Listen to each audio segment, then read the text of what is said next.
As the Techthusiasm Focal Utopia upgrade commences, I have here the first of two IWSUB 1000 series Utopia subwoofer in-wall modules that I'm planning to install in my living room. These will be mated up equally with a pair of 1000 IWLCR Utopia speakers for the full kind of complete 1000 Utopia experience.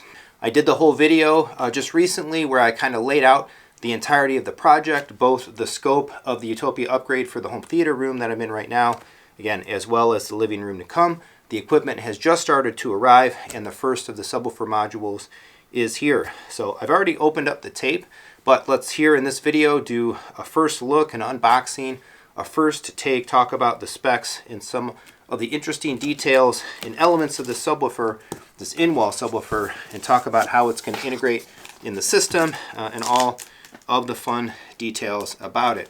So all of these 1000 series speakers I have found have been packaged very similarly, nice and sturdy, space around the box, foam protection and all of that, with a box of accessories and information and details there up on the top. So we do get a bit of documentation, multiple modules of documentation. We have kind of just some initial marketing material, and then we have both an integration guide for integrating with the Utopia speakers, custom integration, and then a general manual, 4 pieces of documentation there. So I have here one bag of accessories. Inside are a couple of Allen wrenches. One of them is sized to turn the screws that would allow for securing the brackets that hold the speaker during an in-wall installation. And then we have a couple of like spacer connecting brackets, a couple of screws, and an Allen wrench sized for those screws. Now, I'm not entirely sure yet how the bracketing system works and how the connecting system works. You can place these IWSUB modules really on the top or the bottom or daisy chain together. There's a lot of configuration and customization, configurability involved with mating many subwoofer modules together in a system.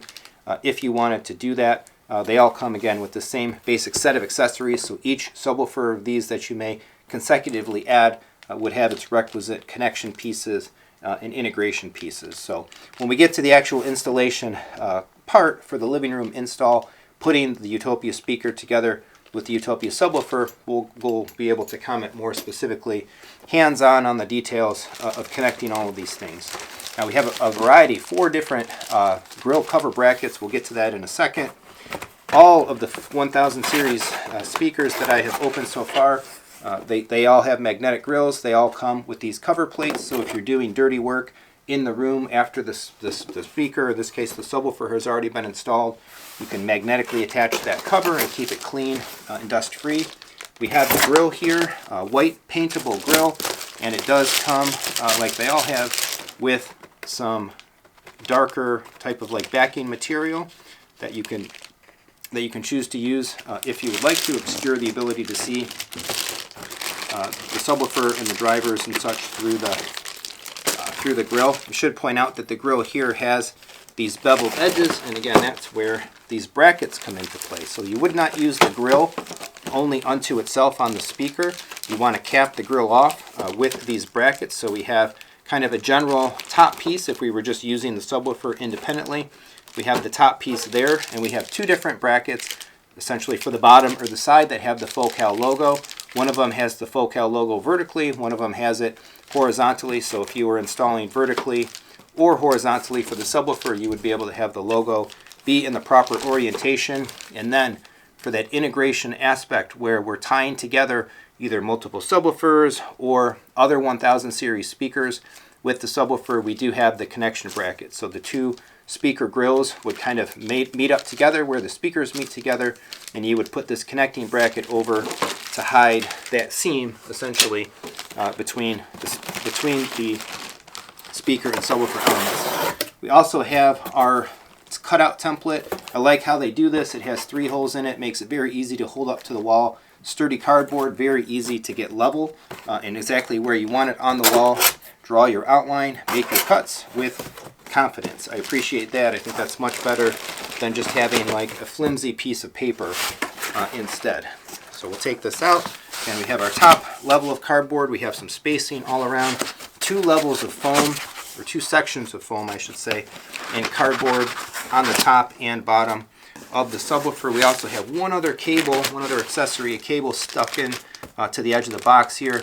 This is a speak-on style connector piece, and what this allows us to do is tie the subwoofer in with another component that it would be daisy chaining with in the system. So in my case, this subwoofer module will be, I expect, speak-on connected there to the IWSUB Utopia speaker that it'll get mated with in the living room install. Let's get this box out of the way and take a look at the subwoofer. We've got a plastic bag here.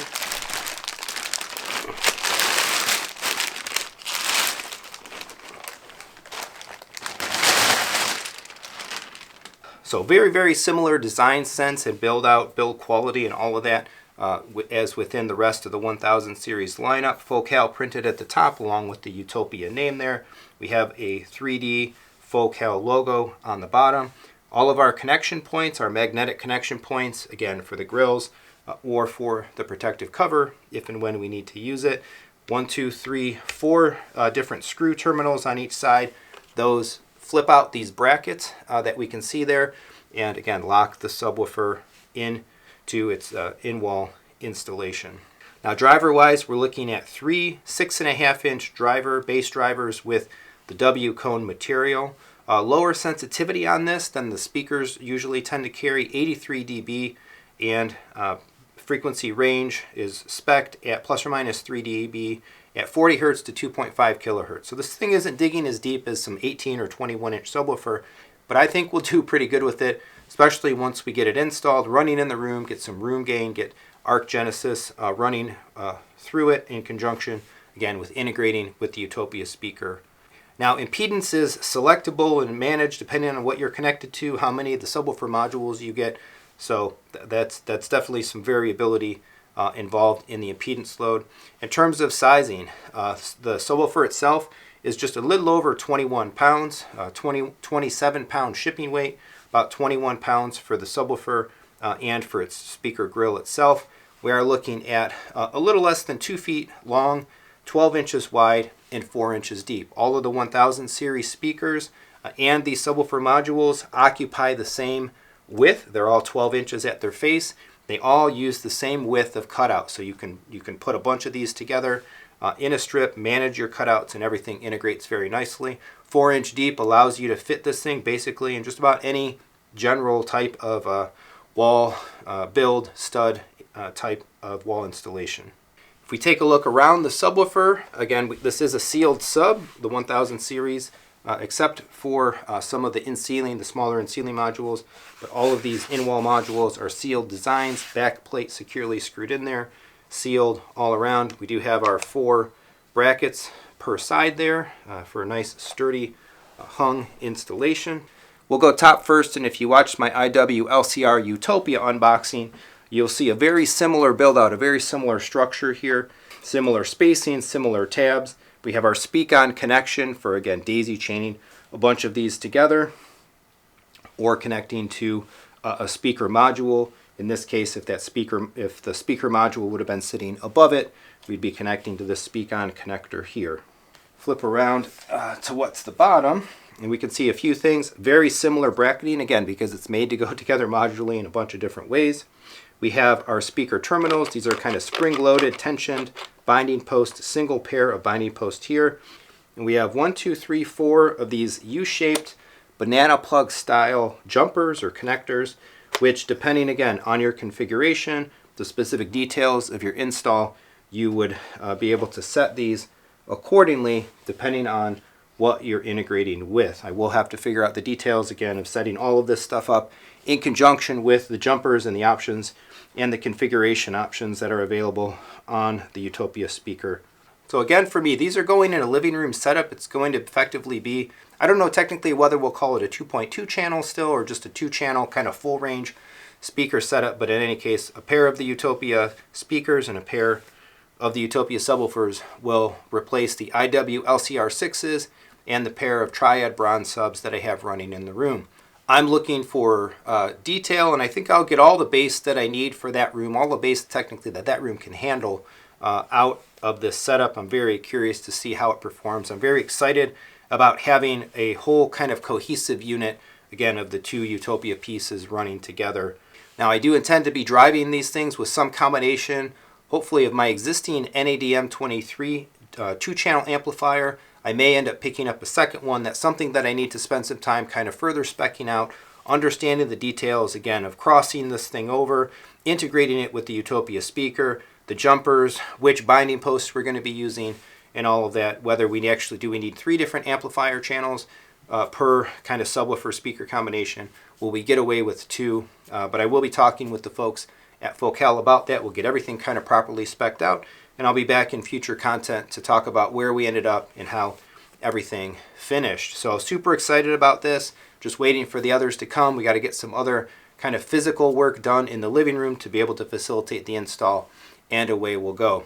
If you're looking for any of this stuff, please reach out to me, Jeremy at Techthusiasm.net. Techthusiasm is a dealer for a whole bunch of home theater and audio video brands. Kaleidoscape, Panamore, JVC, and more. I can also access and furnish Focal speakers, some of the Focal speaker line, including the architectural stuff as well. Reach out, Jeremy at Techthusiasm.net, or just go to www.techthusiasm.net, check out the brand listing, and go through the contact form there. If you'd like to support the channel so I can keep upgrading and being able to talk about experiencing different things and upgrading my spaces as really cool experience centers, there's a whole bunch of affiliate options down in the description. Audio Advice, Best Buy, Newegg, Crutchfield, Walmart, Target, and more. Please use those links. Follow them down in the description. Other ways to help, of course, leave a super thanks, PayPal, Venmo tip, or become a channel member. I'd love to welcome more folks into the channel membership community. Otherwise, if you would, please like, subscribe, hit the bell, share the video, leave a comment. What kind of subwoofers do you have? Do you have in-wall subs? Does anybody out there actually have these Focal Utopia subwoofer speakers or modules? I'd love to hear about what you have, what your system is, what you think of them, how you like them, any of that. Leave a comment and let's discuss. Thanks for watching. Come on back for a whole bunch more home theater discussion and fun as we move forward in this project. We'll be vlogging all of it to come, the installation, the details, the configuration, the measurements, the results, and more. Thanks so much for watching.